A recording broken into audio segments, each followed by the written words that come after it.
driven off the air due to threats. From outside forces bent on controlling content deemed dangerous to their cause. Today, we're back, with facts threatening these forces yet again. The discovery of something that's so shocking, you'll want to sit down and prepare yourself for the truth. While there are numerous tactics and strategies that have developed over the centuries to effectively exploit the public through fear, two of the more powerful and efficient are the use of false flags and the implementation of propaganda via repetition.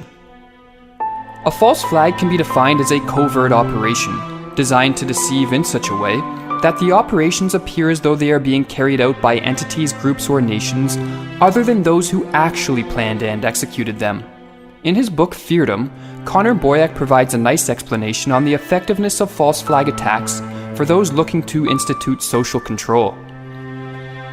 Physical attacks lead to a corresponding increase of trust in political leaders and submission to them. This effect is likely the same whether the attack be a surprise, known to political leaders yet allowed to happen, or directly orchestrated by these same leaders who stand to benefit from the increased trust and submission. False flag operations are used because people generally do not have access to the details, so they are prone to rely upon what they're told and thus are easily deceived. People will, for the most part, believe what they are told in times of crisis, and so government officials, whether their motives are good or evil, capitalize on or completely fabricate the crises. Was problem, reaction, solution. This is so important. There's two mass manipulation techniques to psychologically program the population. Why do people behave the way they do? Why does someone behave that way and someone behave that way? Perception. That person's perception leads them to behave that way. This person's perception leads them to behave this way. And where does perception come from? Information received. People process information received and they reach their perception. So if you can control information received, you control perception, you control behavior. This is what happens when you control information. And if you control it totally, which is where they're going, then you eventually control behavior totally because you're controlling all perception. Psychological manipulation techniques, and they're used on us all the time. Problem, reaction, solution. Other people call it false flag. You want to change the world in a certain way, and you know that if you stand up and openly say, this is what we're going to do, you're going to get a big resistance against it. People are going to say, now, what's going on? What are you doing that for? There's no reason. So what you do is you give them a reason. Stage one, you create a problem. Could be a terrorist attack. It could be a financial collapse. Could be a government collapse. Could be whatever.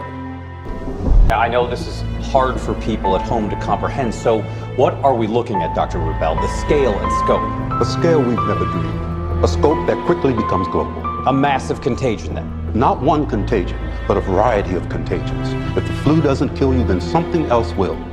Our immune system's decimated by the same tampering to all our genomes.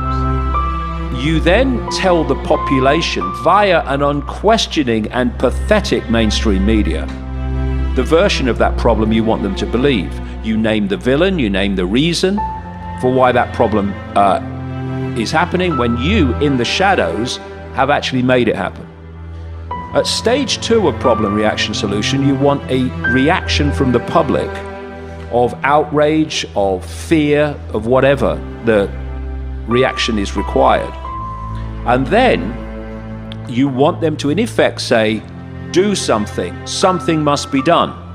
And then those who've created the problem covertly and blame someone else and got you to believe it, then offer the solutions to the problems they've created.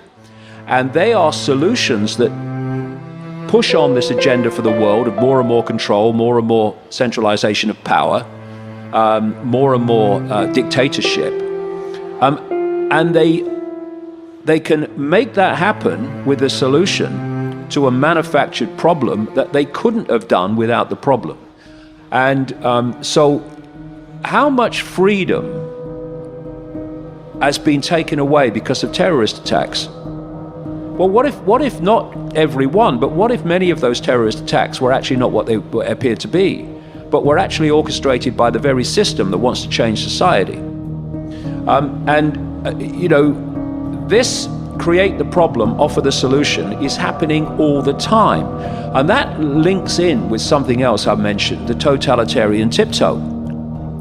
You're at A and you want to take the world to Z. You know if you go in too big a leap towards Z, the change is going to be so dramatic that people are going to look up from the game show or the sport. You have a problem, reaction, solution, and you take a step, deleting freedom, more surveillance, more control. Then you have another problem, reaction, solution, and you do it more, and you do it more, and you do it more. We are vulnerable. Imperial Senate. The Imperial Senate will no longer be of any concern to us. I have just received word that the Emperor has dissolved the Council permanently. The last remnants of the old Republic have been swept away. That's impossible. How will the Emperor maintain control without the bureaucracy? The regional governors now have direct control over their territories. Fear will keep the local systems in line. Repetition is also a well-known and prevalent propaganda technique used to solidify falsehoods and perpetuate fear in the public consciousness. By repeating specific phrases and warnings, and displaying particular symbols and images over and over through various mediums, those in power are able to paralyze entire populations with a fear psychosis. The Nazi propaganda minister Joseph Goebbels was well aware of the power of repetition and cloaking falsehoods in a garb of truth, stating, "It would not be impossible to prove with sufficient repetition and a psychological understanding of the people concerned that a square is in fact a circle. They are mere words, and words can be molded until they clothe ideas in disguise." George Orwell, in a related manner, viewed political language as largely a form of propaganda designed to deceive people, as he wrote, "Political language is designed to make lies sound truthful and murder respectable, and to give an appearance of solidity to pure wind." The technological advances of the last century have given those in power the ability to propagate their narratives and engage in fear-mongering to an extent never before seen in history. However, despite the unnerving situation we find ourselves in, there is an antidote to the power of propaganda and fear-mongering, that being knowledge. Plato rightly stated that ignorance is the root of misfortune. And as long as we remain ignorant of the fact that all too often, those who claim to protect us from fear are actually manipulating our fears for their own benefit, then we will be contributing to the misfortune of the world through our ignorant compliance. We have breaking news of hospitals being overrun and temporary shelters filling up. But the reality is all too clear.